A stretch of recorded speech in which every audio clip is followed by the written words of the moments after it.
Delhi liquor scam లో తనకు మధ్యంతర బెయిల్ పొడిగించాలని కేజ్రీవాల్ రౌస్ అవెన్యూ కోర్టును ఆశ్రయించారు. పిటిషన్ పరిగణలోకి తీసుకునే అంశంపై కోర్టులో కాసేపట్లో విచారణ జరగనుంది.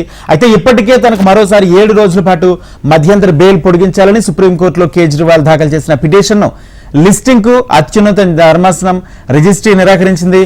రెగ్యులర్ బెయిల్ కోసం ట్రయల్ కోర్టు వెళ్లేందుకు ఆయనకు స్వేచ్ఛ ఉందని తెలిపింది. దాంతో రౌస్ అవెన్యూ కోర్టును ఆశ్రయించారు.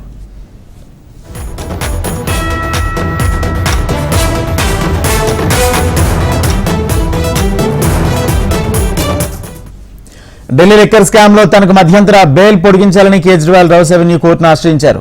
పిటిషన్ లో పరిగణలోకి తీసుకునే అంశంపై కోర్టులో కాసేపట్లో విచారణ జరగనుంది. ఇక దీనికి సంబంధించి పూర్తి సమాచారం మా ప్రతినిధి శిరీష్ ఢిల్లీ నుంచి లైవ్ లో సిద్ధంగా ఉన్నారు. శిరీష్, రాజేంద్ర, ముఖ్యంగా అరవింద్ కేజ్రీవాల్ కు సంబంధించి వచ్చే నెల 1వ తారీఖు తోటి సుప్రీంకోర్టు ఇచ్చిన మధ్యంతర బెయిల్ అనేది కూడా ముగుస్తుంది. 2వ తారీఖు ఆయన సుప్రీంకోర్టులో సరెండర్ కావాల్సి ఉంటుంది. ఆ తర్వాత ఆయన తిహార్ జైలుకు తరలిస్తారు.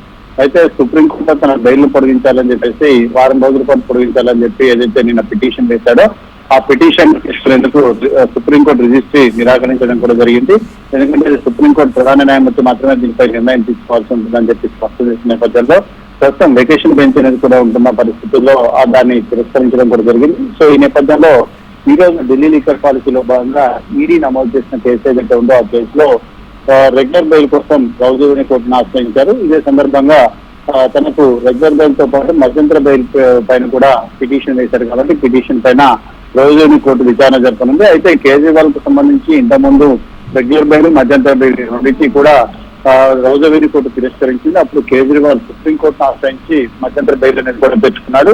అయితే హైకోర్టు ఇచ్చిన తీర్పు విషయంలో మరి కింది కోర్టు జోక్యం చేసుకుంటుందా లేదనేది కూడా చూడాలి. అయితే కేజ్రీవాల్ పిటిషన్ విచారణను పరిగణలోకి తీసుకునే అంశం పైన మధ్యాహ్నం 2 గంటలకు విచారణ జరుపుతాం.